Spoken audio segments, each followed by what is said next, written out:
guys, welcome back to the Style of Beauty Doctor here on YouTube. And in today's video, I just gotta call some of y'all out. You know what I'm saying? Like, we can't continue on having a relationship. I'm not being a good friend that you've never met and probably may not even live in the same state or country. But I am not a good YouTube friend if I don't let you know about your mistakes. And some of y'all are out here making some mistakes with your skin, and I need you to not. So that's what we're going to be talking about in today's video, so keep watching.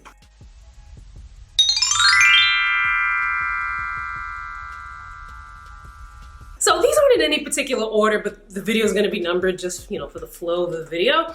Also, I left out very common skincare mistakes like going to bed with your makeup on, or not being consistent with your skincare routine, or not having a skincare routine at all. Because I feel like most people have overcome those hurdles, but if I just said something where you're like, wait, what? There's a Skincare for Newbies blog post linked in the description box. Make sure you check it out. It's a great read. If you're like very lost when it comes to skincare, give that a read. It links to other articles that talk about so many different skincare topics, and you'll read it and you'll be like, thank you, Danielle. So number one, not knowing what your skin is sensitive to. So a lot of people will be like, oh my God, I have sensitive skin. Like, my skin is so sensitive. Like, I can't use any skincare products because my skin is sensitive. What's a good moisturizer for sensitive skin? And I'll be like, oh, what's your skin sensitive to? Crickets. So the thing with sensitive skin, for one, it's not a skin type, it's a condition, because you can have oily sensitive skin, you can have dry sensitive skin, yada yada. The thing is, you have to do some work when you have sensitive skin, right? You want to be able to figure out some common denominator as to what is irritating your skin or causing it to have a certain reaction. Now, aside from going to a doctor and doing an allergy test and, you know, having them rule things out for you, you also want to, you know, get your skincare products, turn to the back, and Google some of those ingredients. Now, a lot of them can be very lengthy and wordy, and you can't pronounce them. I can't even pronounce them. Some of them I'm like, I'm not even trying to say that mess on camera because y'all not gonna have me sounding like hooked on phonics. But, you know, Google them. Where I like to look for my skincare ingredients is typically the Paula's Choice website. Now, I know that can be a little bit of a bias because Paula's Choice also makes products as well. But Paula's Choice tends to use a lot of science and a lot of studies, and they reference where they get their information from. So I like to use the Paula's Choice website for that. So you can Google whatever the ingredient, they may look a little weird to you, whatever, and find out what it does. And this is good too because it kind of brings down some of that fear mongering that has been going on with skincare. Because sometimes you might see an ingredient with like all the letters of the alphabet in it, and you're like, oh my God, I don't want that terrible, harmful chemical in it. And then you actually Google it, and maybe it's like a texture enhancer, so something that makes an ingredient, a product thicker or creamy or something like that. And it's not anything to be alarmed about, right? So you do that. You have a running tally of what ingredients are and, you know, what they do, which ones have been shown to be, you know, irritating, which ones are typically okay. And then if you realize that you're having a certain reaction to things, kind of figure out what the common denominator is in those products, right? And then you can kind of start to avoid those when you're looking at future skincare products. Another thing that you want to do is if you have sensitive skin, you don't want to take a new product and just slap it on your skin and then be like, all right, is the irritation coming? Where's the irritation coming? You want to do a patch test.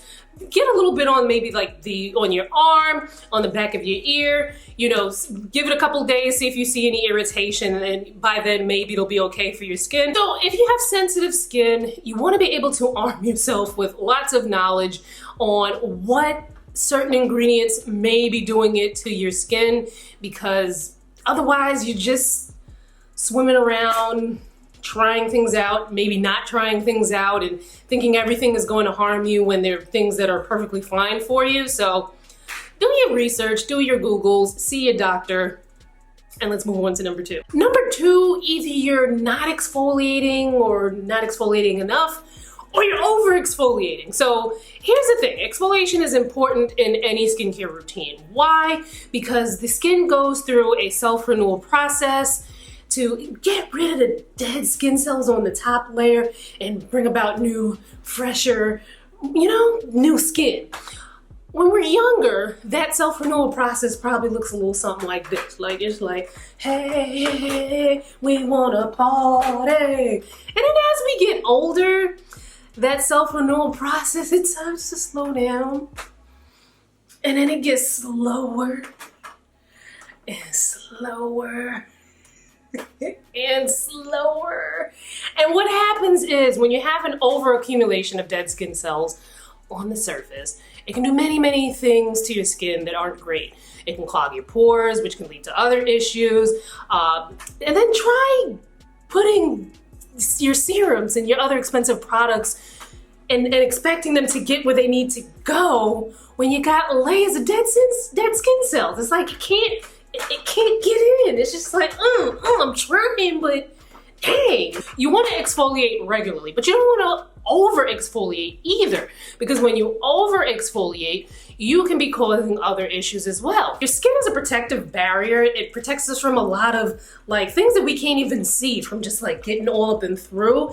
And over exfoliation tends to, kind of make it weak, and it's just it's not able to defend us and defend itself. And that could lead to other issues, irritation, which could lead to other issues. Now it's like you got an infection on your face. The infection heals.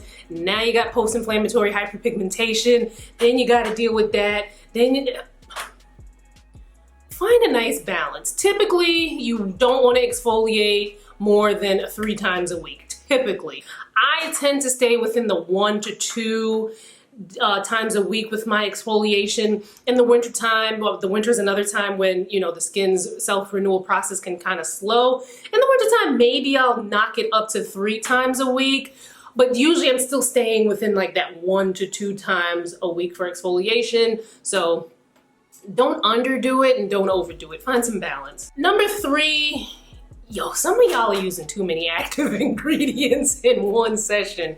And I think I understand the logic behind some of it, because some people, they want things quick, they want it now, but skin doesn't always work that way. It doesn't mean that, let me increase the percentage that I'm using, or let me put, 2 actives because, this one flimsy active, is gonna take too long. So if I put 2, it's gonna increase it. And it's it doesn't work that way. It doesn't work that way sometimes, because what can happen is you increase the percentage of whatever the active is, or you use too many at one time, you might irritate your skin. And we already just talked about what irritating the skin can lead to in the future, so just chill out. Now, if you wanna be able to use multiple actives in a routine, say for instance, you wanna use vitamin C and you wanna use retinol, I actually have a video on how you can layer these different serums and these different actives in your routine, so make sure you check that out. I'll link it above and below.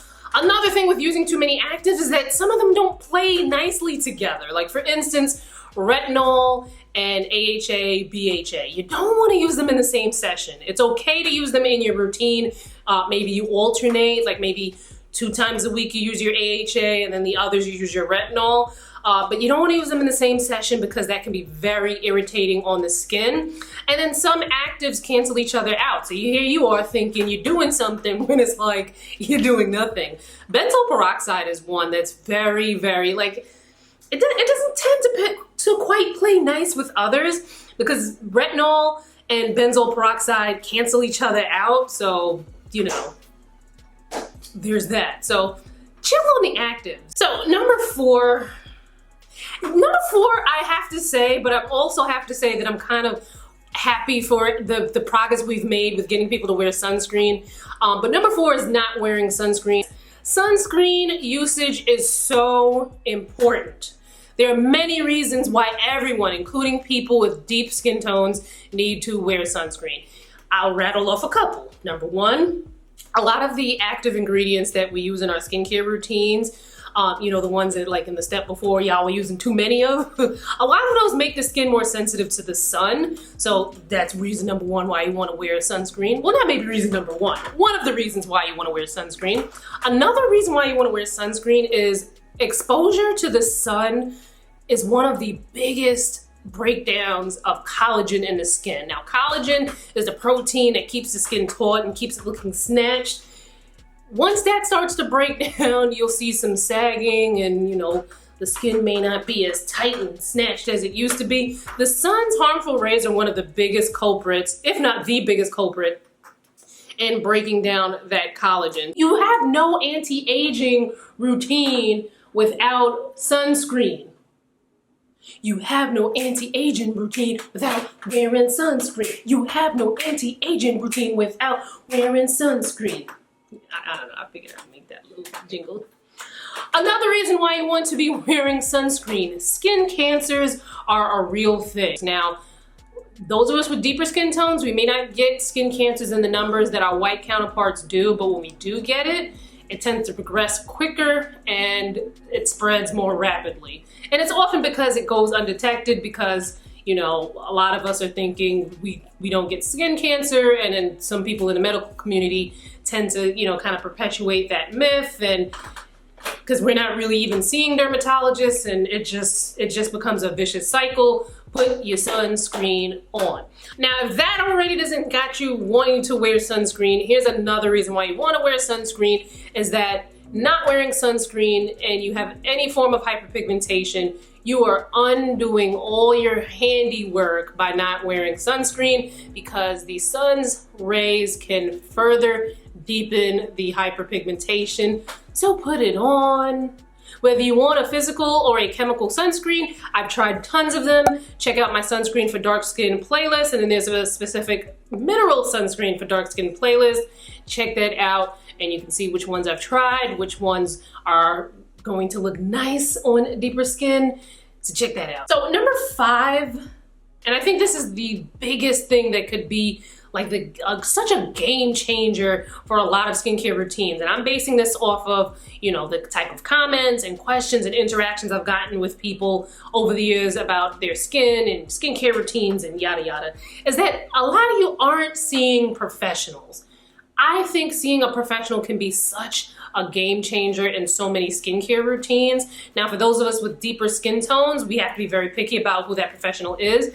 If you're looking for someone to work on skin of color, that person better have a long, lengthy, multiple, copious receipts. Like just receipts that they can work on deeper skin. Because we can't just go to anybody. There's certain percentages of acids that we need to stay clear from. There's certain lasers that we can't use that white people can use. So you want to make sure you go to the right type of professional. In the description box, I'll have a link to some accounts that have directories of Black estheticians and Black dermatologists, both here in the US as well as in the UK. So make sure you check that out. But it's important to see a professional. And here's a couple of reasons why you want to see a professional. I mean, number 1, a lot of y'all don't know what you're doing. Like, a lot of people are like, some of us hold on to like old myths about skin. A lot of people perpetuate a lot of, incorrect skincare information. Especially with the internet, a lot of wrong information can get out and spread like wildfire. Another reason why you want to see a professional, there's only but so much over-the-counter skincare products and treatments can do for the skin, which makes sense because we're not professionals.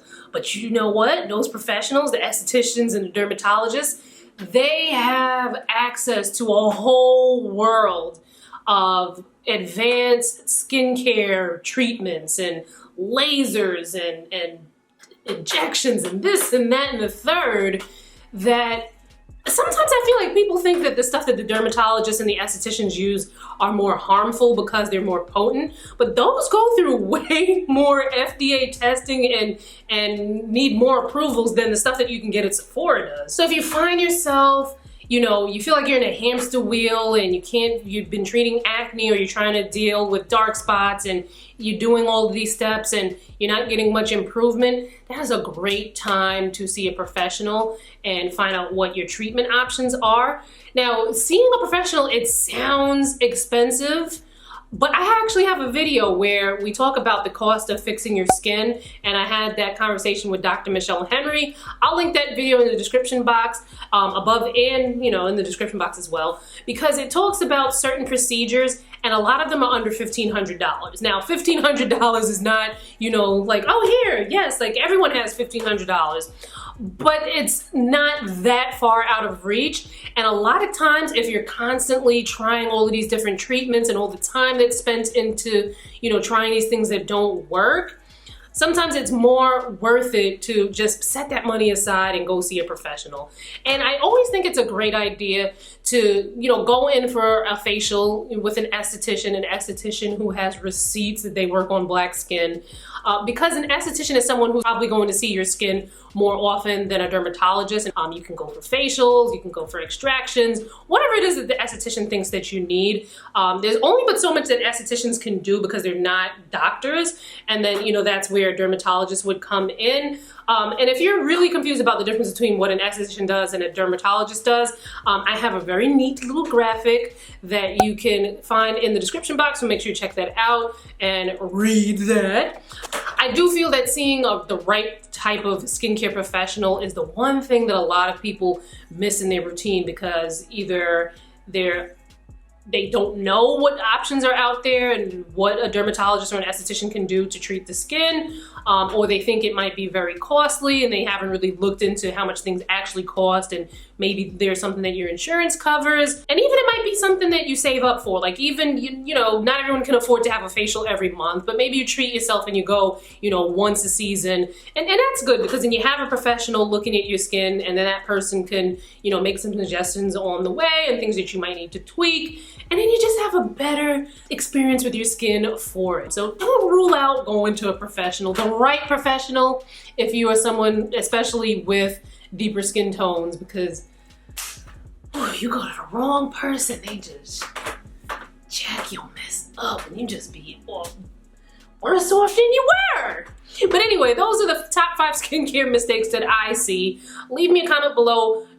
Don't lie. Have you been making any of these mistakes? Have you seen other big major mistakes that I didn't talk about in this video? Let me know about it below in the comments. Follow me on social. The links will be in the description box. And I will see you fine folks in my next video. Bye, guys.